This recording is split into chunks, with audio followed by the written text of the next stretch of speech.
Antonio, Daniela, buenas noches. Bueno, gracias por atendernos, gracias por hablar con nosotros. Nos parecía interesante en este contexto, ¿no? Y de cara a la reforma judicial que fue presentada esta semana justamente por el presidente Alberto Fernández. Sí, es sin duda un primer paso necesario, ¿no? Es comenzar a saldar una de las asignaturas pendientes de la democracia.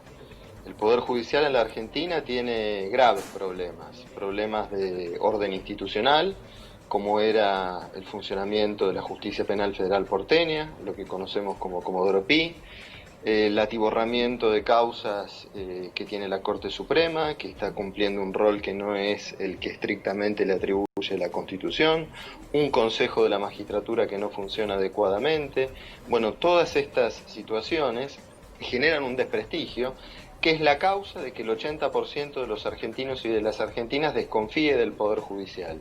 Y un órgano de gobierno, como es el Poder Judicial, que también gobierna y decide sobre nuestra vida, sobre nuestro patrimonio, sobre nuestra libertad, sobre nuestra familia, no puede tener el 80% de la desconfianza de los ciudadanos. Entonces, es una reforma necesaria, se comienza dando un paso muy importante, que es el de la desconcentración del poder en el fuero penal federal porteño, y es clave la desconcentración porque precisamente los abusos de poder tienen lugar cuando hay concentración de poder. Entonces, bueno, bienvenida sea esa iniciativa. Pero bueno, los problemas del Poder Judicial son muchos otros. Hay también problemas de tipo funcional que tienen que ver con las dificultades para el acceso a la justicia, dificultades que son tanto de tipo material como simbólico, y hay también problemas culturales, como la resistencia al cambio, la endogamia, el nepotismo, y muchas prácticas que tiene una buena parte del Poder Judicial que se resiste al cambio, ¿no?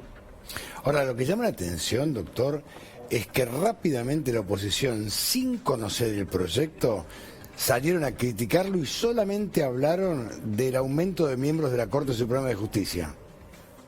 Sí, un aumento de miembros que por otra parte no ha propuesto nadie. Por el momento, es un tema que deberá estudiar esta comisión de juristas y eventualmente primero identificar cómo está funcionando la Corte. O sea, me parece que primero hay que hacer un diagnóstico serio sobre ese tema. Y en consecuencia ver las conveniencias, la oportunidad de ampliarla. Pero bueno, es una propuesta que nadie ha hecho formalmente aún y que se han agarrado de eso para hablar de un supuesto avasallamiento, ¿no? Es muy curioso. Cuando gobierna el peronismo se dice que avasalla las instituciones. Cuando gobiernan otros, aun cuando quieran poner jueces de la Corte por decreto, siempre intentan justificar su accionar como dentro de la legalidad, ¿no? Y siempre en nombre de la República y de grandes valores. Bueno, sí, es significativo. Me parece que es un espíritu obstruccionista que no colabora y que demuestra o bien una indiferencia y un desinterés por estos problemas que tiene el Poder Judicial, o bien la voluntad de mantener este status quo, del que hay que decir se han valido en los últimos 4 años para iniciar causas y perseguir a políticos entonces opositores, ¿no? Como lo han hecho en los últimos 4 años. Doctor, y respecto de la Corte Suprema, ¿no? Porque yo creo que no se ha tocado no se ha planteado nada en este proyecto hasta el momento respecto de cambios en la Corte Suprema, tal como usted mencionaba, pero sí tal vez de manera muy inteligente se han retomado algunos conceptos que quienes hoy son oposición puntualmente plantearon cuando eran gobierno, y me refiero al proyecto de Justicia 2020, digamos, tal vez tratando de encontrar justamente puntos comunes que la oposición no pueda refutar porque fueron justamente ellos quienes los propusieron, ¿no?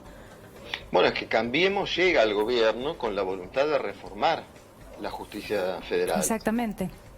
El problema es que al poco tiempo de estar en el gobierno se dieron cuenta de que les convenía más, en lugar de encarar esa reforma y enfrentar las resistencias que esa reforma iba a tener, cajonearla y valerse de esos jueces sospechados de corrupción y de prácticas contrarias a los principios más elementales del Estado de Derecho para perseguir a la oposición.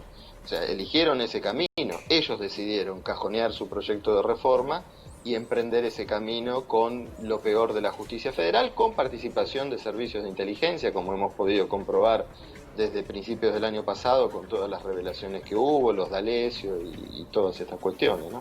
No, y aparte lo que más a mí por lo personal más bronca me da es que pretende instalar que cualquier abogado que haya trabajado de penalista es un corrupto o que ganó mucha plata. Se habla que León Arlanian fue abogado de no sé quién, pero nunca se cuenta que fue también miembro de la Cámara Federal que jugó a las juntas militares.